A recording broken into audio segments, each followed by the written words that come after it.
I kind of just leave this here because people enjoy going in and just like picking cherry tomatoes. But yes, it's getting quite wild. Yeah, it is. Yes. It does kind of smell like bubble gum. It does, right? Yeah.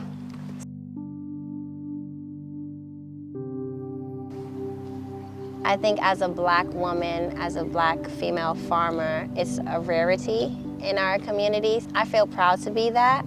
And now I'm just kind of just like, all right, let me be the best that I can be so that I can have more reach to like influence and bring more of our people into this space and show them like the freedoms that it can bring them in this country. Hi, I'm Maxine. I'm at Peekskill Regeneration Farm, interviewing Amanda, the land steward here, and this is how we grow.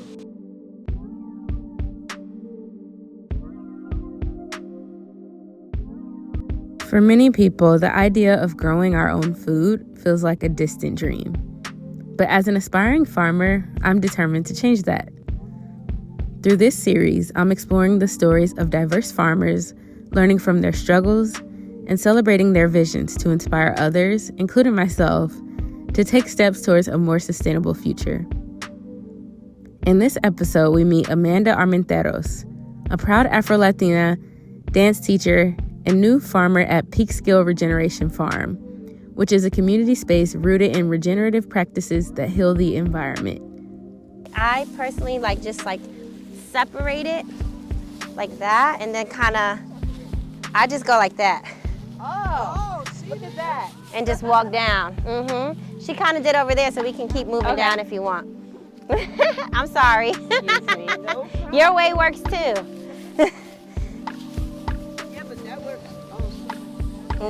Just kind of like separate that.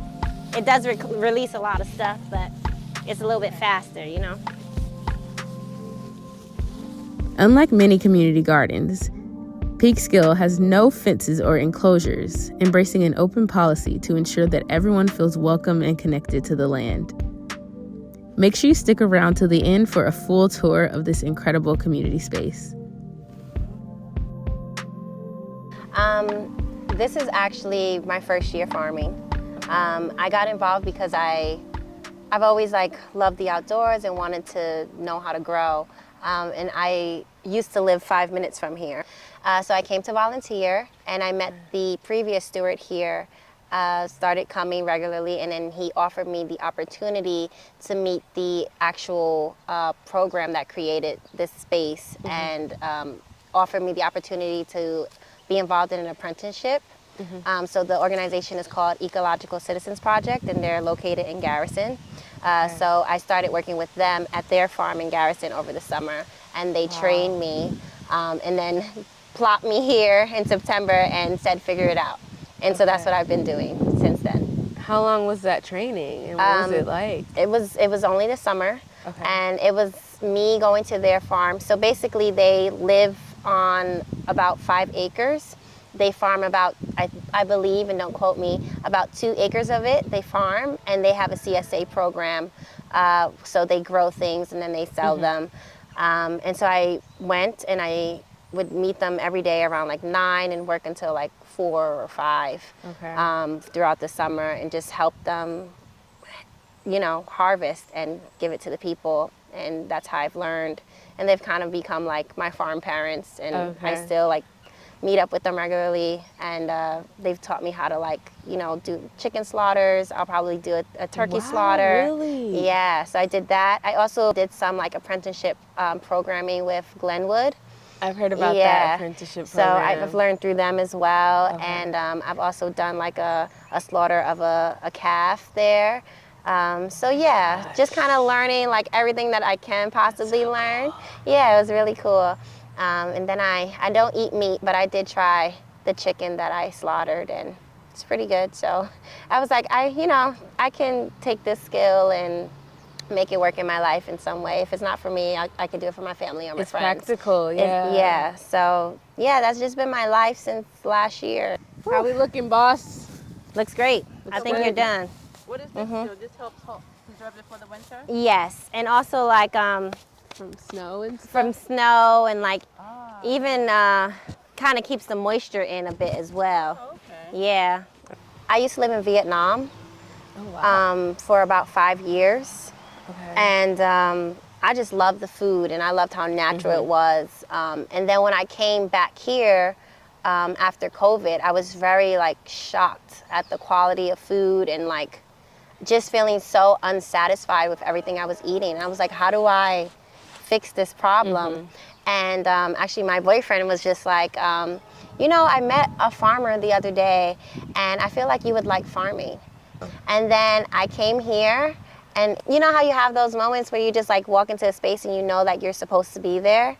It was that kind of instance that it happened, and I was just like, oh wow, this feels for me. The whole garden. Okay. Just because it's super dry. Yeah. I was just looking, I think it's quite dry, so we're gonna water, and then like once I water, this helps to keep the water, you know, into the ground. Yeah. And so Yeah. by spring, will it just look like dirt again, or is it still gonna look it'll like? still have some, not as like intense. It Yeah. might kind of look like that over there. Oh, okay. Yeah. We just put less over there. Okay. But yeah, this is good that we did this here because it was really dry, the soil. But yeah, that's pretty much it. Can you tell me more about Peekskill Regenerative Farm? How long it's been around, and what are like the principles and mission here? The mission is really about like creating regenerative farmers and creating regenerative practices that are good for the land and that also help and feed the people. So I think that's really our mission. Yeah. I'm sure like if we go online, it probably is quoted a different way, but like that's what we do here. Okay. And I think my mission now with this space is really kind of like growing that and making it more, not that it's not accessible, but I feel like people don't have awareness of it. Yeah. So like really kind of like bringing that up and showing people like you can literally come here and just take what you need and feed yourself. I think another part of that in my mission is to teach people what to do with the food, because I think that's like a big thing too, because I always do like a farm stand here when the school comes out, and I give to the parents and the families, and I always get parents who tell me, oh, I don't want it because I don't know what to do with it. And so all the food is free for anyone in the community? Yes. Yeah. Okay. And y'all get your funding from Ecological Citizens Project? Is it like grants or? Yeah, so the ECP, Ecological Citizen Project, they apply for grants for the farm, and then that's how we get our funding. I am actually learning how to do that so that I can apply for grants to get funding for the farm directly. That's amazing. And when y'all say like regenerative farming, what does that mean to y'all? Like tell us about that system here, because I know it can mean a lot of different things. Yeah, I think really what it means is just like growing in the most natural way possible without harming the land. So we don't use any pesticides. Everything is completely natural here.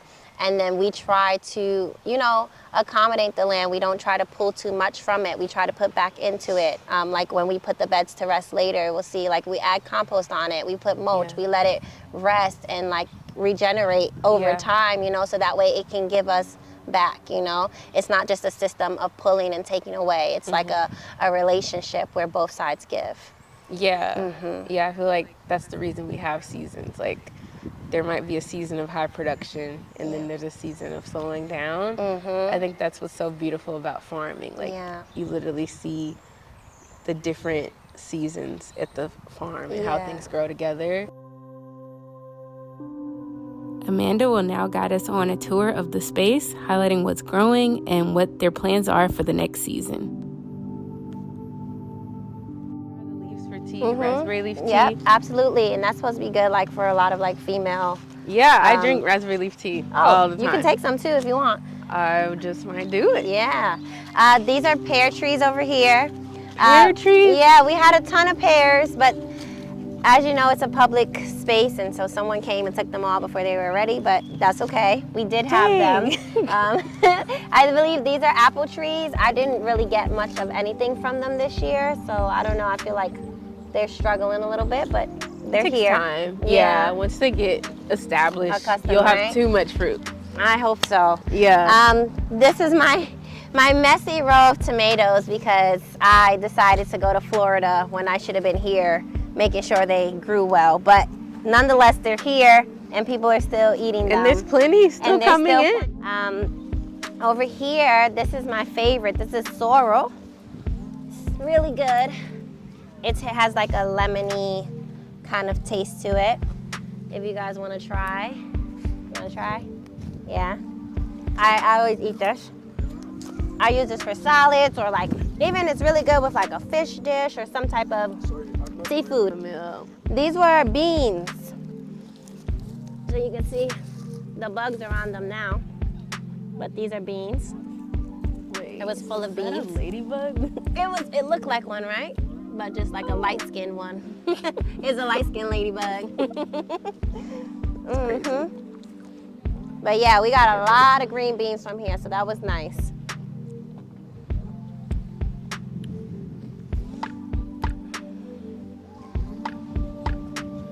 This is a hush cherry plant, which is one of my favorites. Oh, they're like wrapped up, right? Yeah, the little lantern. So yeah. You can see. Oh, that one got squished. Sorry.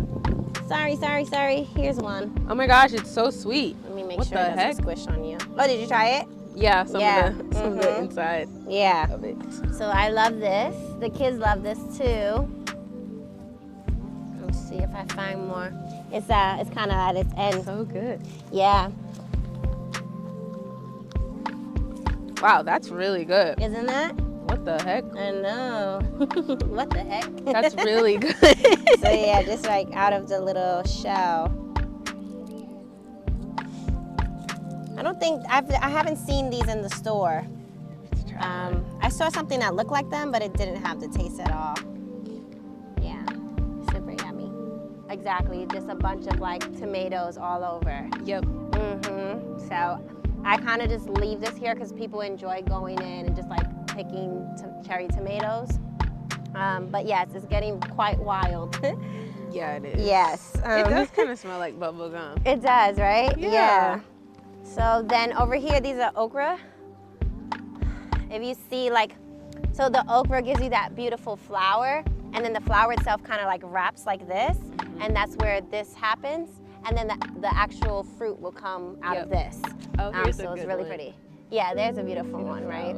So she's kind of on her last legs as well, but here you can kind of see one over here. You see that little small one? So she went from that flower into that, and she's just kind of gonna grow a bit. On the bottom, there's more like sweet potatoes that I just kind of started digging up. So that's pretty nice. Yes. And then these are all eggplants. Oh, look at the Yeah, eggplant so you coming can kind of through. see these little baby eggplants come in. They come out of that beautiful little purple flower there. Yep. And then there she is. Yeah, so people just come and like harvest that all the time and just eat it, Beautiful. which is nice. This is dill. If you guys like, feel free to take.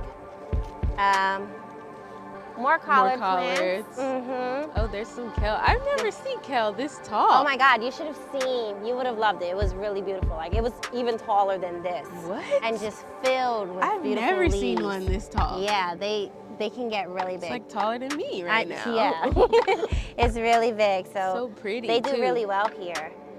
Yeah, but you see those little aphids coming off Yeah, of them? I do. So they were super infested. So Yep. I kind of took them out. Over here, these are cucumber plants. Kind of late I planted them, so they're, we'll see what happens. Yeah. These are asparagus in here, and then mint. So like, is it seeding already, or what is this? Yes. Okay. Yes.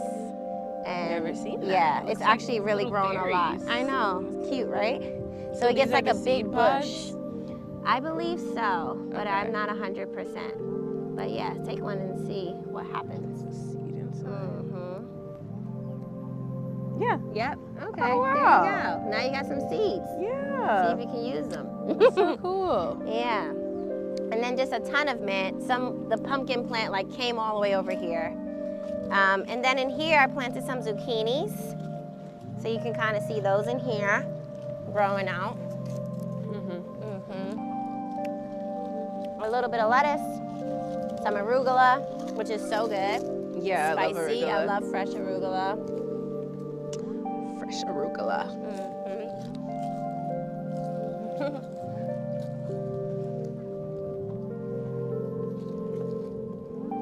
So we'll probably plant those again. But yeah, she's getting crunchy. Definitely crunchy. Yeah. But yeah, I'm waiting for these to like go to seed. And then we'll collect those. And that's the garden, you guys. And what about these piles? Like, oh, this is dirt and this is so, wood chips? Yep. We got compost here to Okay. put the beds to rest. And then some wood chips because I put them between the beds so that people know where to walk and also to like suppress weeds from growing. Okay. And then the hay goes on top. So to put the beds to rest, we weed it, we take out whatever plant is in there. Then we'll put the compost, then we'll mulch it. What's your like long-term goal with farming and your dancing career? Just like how you see it all coming into this big picture. Yeah. I want to own my own land, a few acres, and I want to be able to have a farm where I grow, but also have like outdoor stage and studio space. And I want it to be like an immersive space where like dancers come, they learn, they create, and then they also have like another aspect where they get to like learn how to feed themselves as well. I mean, I want it to be directly catered to our community. Yes.